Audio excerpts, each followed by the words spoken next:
Alors Cavana, le voyage est celui de Christophe Colomb. Bon, jusque-là ça va à peu près, la couverture nous a un petit peu informé sur la chose, même si le visage qui apparaît... Vous avez reconnu le costume? Ah, j'ai reconnu les moustaches surtout. Ah bon. Mais alors c'est un Christophe Colomb revisité avec votre art de l'ironie bien évidemment, mais il faut préciser que évidemment c'est un texte très drôle que ce voyage-là, qui n'en finit pas de finir si on peut dire, et en même temps avec à la fois un travail sur le vocabulaire de grande précision et des sources d'informations aussi très, très précises et très intéressantes. Alors, ce qui m'intéresse moi, c'est le travail que vous avez fait vous pour faire tenir ensemble dans ce roman enjoué toutes ces dimensions-là. C'est pas évident.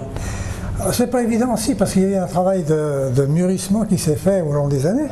Ce Christophe Colomb m'a toujours amusé. Et il se trouve que, ça n'avait pas prémédité, il se trouve qu'il rejoint le pays natal de mon père, qui est un petit village, Bettola, dans le nord de l'Italie, en Émilie-Romagne exactement, et qu'au milieu de ce village assez modeste, il y a une immense place, immense. C'est la place du marché, enfin elle est vraiment disproportionnée, et au milieu, il y a un magnifique monument, une statue de Christophe Colomb qui est là, qui montre le chemin de l'Amérique. Et là, oui, on est parfaitement persuadé, avec documents à l'appui, que Christophe Colomb est vraiment né là. Ah oui, ça c'est historiquement avéré. Ah oui. Ah oui, d'accord. La frontière de la République de Gênes, à cette époque, au XVe siècle, passait tout près. Parce que Gênes, c'était pas seulement une ville, c'était toute la Ligurie autour, la province. Puis ça remontait aussi dans les Apennins vers le nord, ça allait assez loin, presque jusqu'au Pô, le fleuve Pô. Et là-bas, la certitude que Colomb est né là est grande. Simplement, il y a plusieurs villages qui se disputent.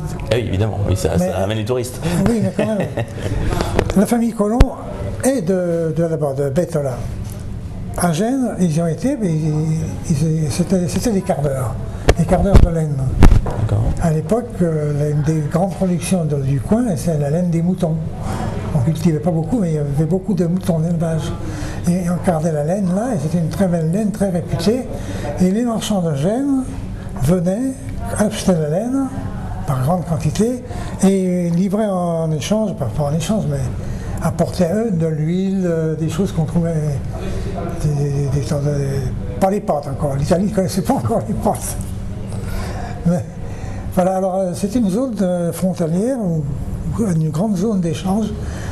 Et les colons étaient à cheval sur Gênes, où ils avaient un atelier de cardage, et sur Bettola, où ils avaient aussi un atelier de cardage et la maison natale, qui est toujours là, tout au moins en partie. Il y a une tour très large en pierre qui subsiste, qui est réputée être était une partie de la maison des colons.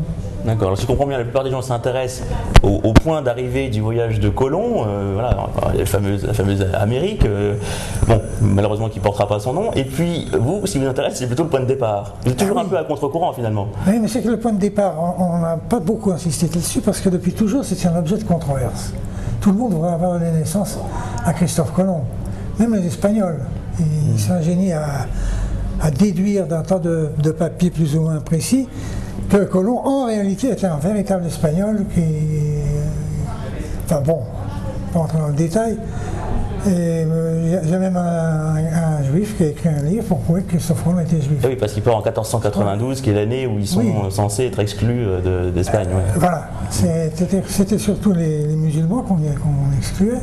C'était la reconquête. 1492, c'est l'année où Ferdinand et Isabelle ont reconquis le dernier morceau d'Espagne qui était encore arabe, c'est l'Andalousie.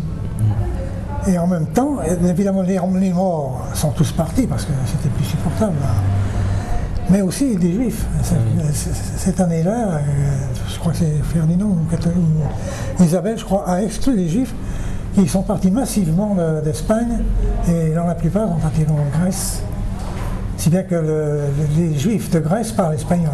Et, oui. Et après, il reste sur place les conversos, c'est-à-dire les maranes, ceux il va falloir vérifier, l'Inquisition s'en chargera, si oui ou non, ils sont vraiment renié la foi d'origine, et s'il n'y a pas un intérêt là-dessus. Mais alors, bon, nous, on n'est pas là pour parler de l'Inquisition, enfin, encore, quoique, mais plutôt des hérétiques, et le voyage tel que vous le retracez, et là, il faut quand même y insister pour les gens qui regardent l'émission, parce que, évidemment, vous le modernisez considérablement, notre colon, pour le plus grand bonheur de tous, puisque, évidemment, votre langue, à la fois, comporte des mots un peu empoulés, bon, de cette langue, voilà, de la fin du XVe siècle, et puis, il y a des vocables, alors, beaucoup plus proches de chez nous. Par exemple des tournures par lesquelles, effectivement, vous faites bien comprendre que, concrètement, crûment, les faits sont ce qu'ils sont, et que le colon, il ne faut pas non plus en faire un mythe, une statue sur un piédestal. Écoutez, il y a une chose certaine, c'est qu'à toutes les époques, les gens parlaient comme ce que je vous parle maintenant. En raccourci, avec des phrases toutes faites, enfin bon, bref, le langage populaire. Oui. Peut-être pas populaire toujours, parce que c'est dans les classes instruites. Mais là encore, on avait un parler, disons, spontané, qui existe toujours. Quand deux soldats de la guerre de 100 ans se rencontraient et parlaient de leur bataille, merde, qu'est-ce qu'on s'est mis, ils nous ont trouvés sur ce jour-là, les Anglais étaient déchaînés. Ils parlaient comme ça. Et j'essaie de mettre le lecteur dans la peau du personnage en lui faisant parler son langage familier. Puis de temps en temps, on fait quelques petites phrases un peu, comme vous dites, empoulées. Oui. Non, c'est pas empoulé, c'est... On dit contourner en érudit, voilà, c'est des phrases un peu plus complexes, avec des mots précieux, précis. Des mots de l'époque. Oui, des mots de l'époque, tout à fait. De l'époque. Mais c'est ce mélange qui est vraiment intéressant, je trouve, parce qu'on est un petit peu chahuté. C'est pas le cabanat de Charlie Hebdo, je fais une caricature. Moi, je ne vois pas la différence. Il y a le côté, j'allais dire presque au bon sens du mot, c'est un peu le côté gaulois, la gaudriole, c'est plutôt sympa de voir un colon comme ça, c'est amusant. Et puis en même temps, il est un peu inquiétant aussi, ce Christophe Colomb là, parce que là, il va sur ce vaisseau, il y a des complots, enfin... Déjà, Christophe Colomb, en lui, est un peu suspect au point de vue de sa sincérité. Oui. Il a épousé une jeune femme, surtout pour les relations, parce que ce qu'il voulait, c'est... Elle avait son père, à elle, qui avait été un navigateur très actif, qui avait remonté les côtes d'Afrique, enfin qui avait fait pas mal de choses, et qui possédait des tas de documents inédits, des cartes faites par lui, et des journaux de bord, des portulans, tout ça. Oui, voilà, des instruments. Et notre Christophe... Il est intéressé, oui. Au début, c'est intéressant. Il était parti d'abord faire une visite de quelques jours. C'était une île complètement isolée. Il y est resté 3 ans. 3 ans parmi tout ce qu'il avait pu, tout le matériel qu'il avait pu trouver là-bas. C'est là surtout qu'il a mûri son idée, cette fameuse grande idée, aller en Chine, en allant vers l'ouest. Ce qui était très logique. Oui. Puisque la Terre est ronde, ça y est, c'était admis, pas encore tout à fait, mais enfin quand même. Les gens sérieux savaient que la Terre était une boule. Et même on avait eu la première map monde qui existait. Or cette map monde n'était pas très grosse, comme ça. Elle nous montrait qu'il y avait un grand vide entre la pointe de l'Europe et le derrière de l'Asie. Un immense océan. Et encore, on ne le voyait-il pas aussi grand qu'il était en réalité. Mais jamais il ne serait venu à l'idée de personne, l'idée qu'il y avait là un continent qui barrait la route. Et Christophe Colomb d'ailleurs, après arrivant au terme de son voyage, était persuadé qu'il débarquait en Chine. Et il a cru jusqu'à sa mort. Il voit des Chinois partout d'ailleurs. Oui, il faut dire, il était espérément persuadé que les indigènes qu'ils trouvent là, avec leur peau bronzée, et que ce sont des Chinois. Alors on dit, mais non, ils ne sont pas les yeux bridés. Oh, ils s'en foutent pas. Non, il n'y a rien à faire. Il a fait 4 voyages. Des tas de gens, entre son premier voyage et sa mort, des tas d'autres gens ont suivi ses traces et sont allés là-bas, ont démontré que c'était un nouveau continent. Non, c'est la Chine, c'est ma Chine, il était à sa Chine. Parce que, ce que vous montrez bien dans le livre, c'est aussi amusant à lire, et c'est instructif d'ailleurs, je ne sais pas quelle est la part de vérité évidemment, mais c'est qu'il sait bien s'entourer. C'est-à-dire qu'en fait, lui c'est un homme d'idées, effectivement, c'est une vérité, et effectivement, par contre, techniquement, savoir comment on manipule le gouvernail, dans quel sens faut aller, etc., c'est pas trop son truc. Alors il s'arrange comme un bon manager pour avoir des gens sous ses ordres qui, eux, vont savoir valoriser ses idées, y compris la fameuse Felipa cachée dans le bateau. Enfin, ça, c'est incroyable. Felipa, c'était la sœur du navigateur dont je vous parle. La fille du navigateur. Parce que, bon, on va pas entrer dans les détails. Et elle était très au courant de l'art nautique, de la façon de naviguer. Et c'est elle qui, enfin bon... C'est elle la vraie tête, en fait, si j'ose dire. Voilà. Voilà. Elle est à fond de cale. Voilà. Lui c'était avant tout un aventurier, Colomb, qui, depuis son enfance, rêvait de grands espaces. Il y avait le port de Gênes, auquel il avait été pas mal de fois, pour le commerce. Il voyait les bateaux. Il s'est même embarqué, tout jeune, comme mousse ou novice sur un bateau. Il a fait des voyages commerciaux assez lointains. Enfin, c'était un aventurier né. Maintenant, la science nautique, c'est autre chose. C'est autre chose. Alors, vous en profitez aussi pour faire un peu un travail généalogique, puisque effectivement, vous l'avez dit tout à l'heure, le héros, hein, là, évidemment, Cologan Cavanagh, il est peut-être finalement. Et j'attends qu'on me prouve le contraire. Alors, c'est pas des certitudes. Un membre de votre, un de vos ancêtres. Ce sont tout au moins des hypothèses examinables, valables, recevables.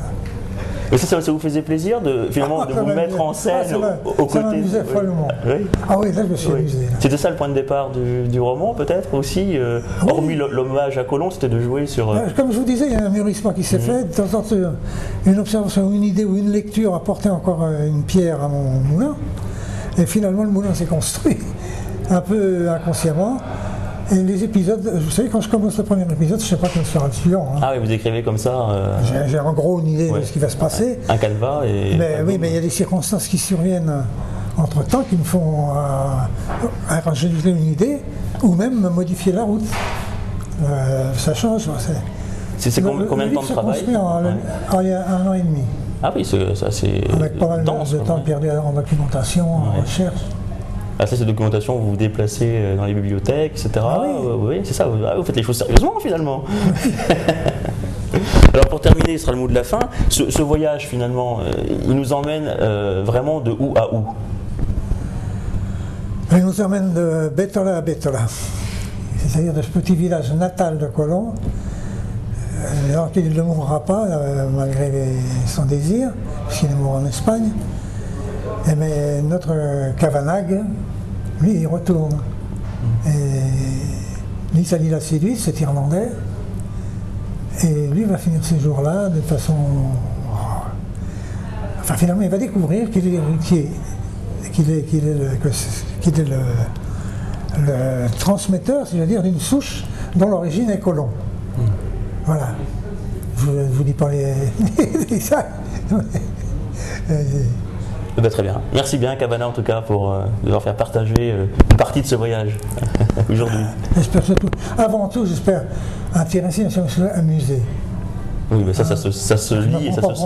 Je ne me prends pas pour un historien, ni pour un généalogiste. Ça m'amusait et surtout, j'avance des hypothèses improuvables, mais recevables. Oui. Ah oui.